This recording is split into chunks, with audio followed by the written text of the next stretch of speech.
Class 12 economics बेटे, जैसे कि आपका chapter number 8 short run equilibrium output continuity में है, जिसमें मैंने आपको समझाया था अगर एग्रीगेट सप्लाई एग्रीगेट डिमांड के इक्वल आ जाए तो इक्विलिब्रियम कैसे होता है।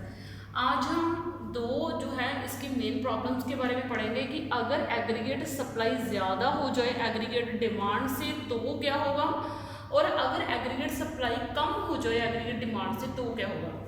बात सीधी सी है, जब इक्विलिब्रियम ना हो तो बात करेंगे हम, यानी कि एग्रीगेट सप्लाई और एग्रीगेट डिमांड दोनों इक्वल ना हो तब की बात कर रहे हैं, यानी कि एक चीज़ ज़्यादा और कम तो रहेगी। जैसे देखो क्या होगा, एग्रीगेट सप्लाई बढ़ेगी एग्रीगेट डिमांड से। वैसे आप इसको प्रैक्टिकली सोचो, एग्रीगेट सप्लाई का ज़्यादा होना डिमांड से, सप्लाई ज़्यादा होने का मीनिंग क्या है। मान लो किसी पर्सन ने कोई शॉप खोली है, ठीक है, किसी पर्सन ने क्या खोली, कोई शॉप खोली, उसने वहाँ पे 500 पीस मान लो किसी चीज़ के लाए, मान लो उसने 500 पीस जो हैं लाए किसी भी चीज़ की उसने शॉप खोली, और मान लो उसके डिमांड कितने पीसेस की है, 300 पीसेस की, तो उसके 200 पीसेस क्या रह गए, अनसोल्ड रह गए, जो बिके नहीं है, ठीक है।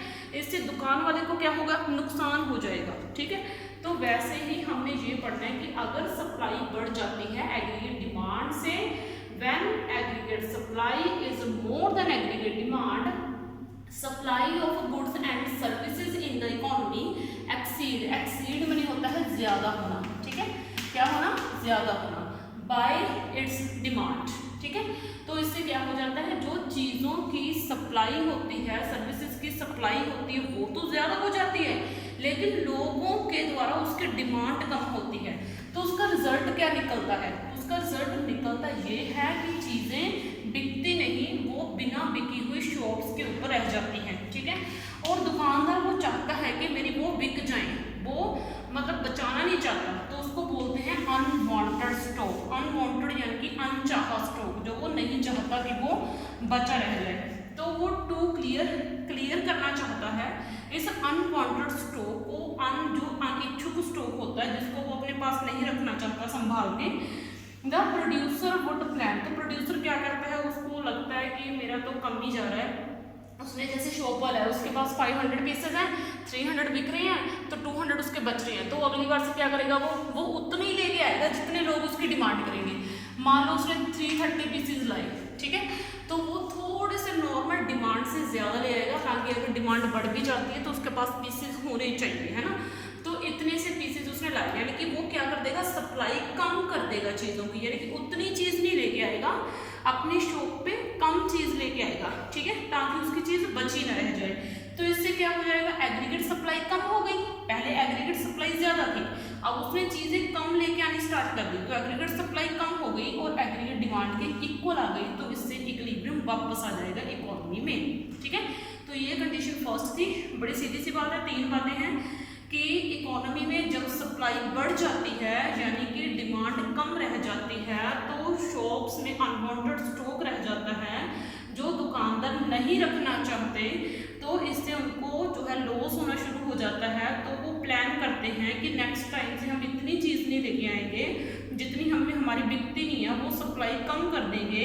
अगर सप्लाई कम हो गई तो एग्रीगेट डिमांड के इक्वल आ जाएगी, यानी जितनी वो चीज़ लेके आ रहे हैं उतनी वो बिक रही है, सप्लाई डिमांड के इक्वल हो रही है, तो ये इक्विलिब्रियम जो है वापस आ जाता है इकोनॉमी में।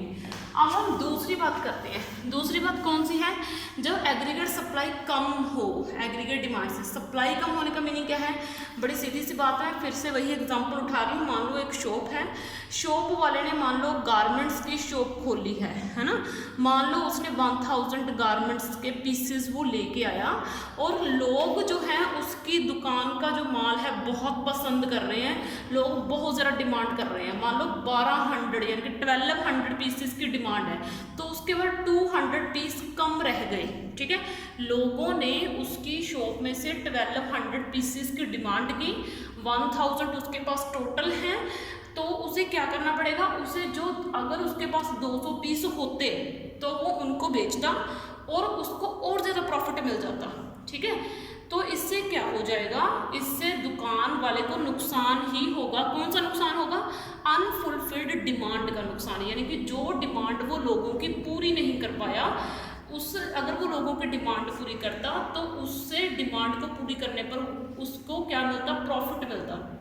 तो अनफुलफिल्ड डिमांड का जो है उसको लॉस मिल रहा है। तो आगे देखो, when aggregate supply is less than aggregate demand the supply of goods and services in the economy में गुड्स एंड सर्विसेज की सप्लाई टेंड्स टू लेस। वहाँ पे था एक्सीड, यहाँ पे है लेस। लेस का मीनिंग होता है कम होना, ठीक है, कम हो जाती है उसकी डिमांड से, सप्लाई कम रह गई। जैसे मैंने अभी बताया 1000 सप्लाई है और डिमांड 1200 पीसेस की है।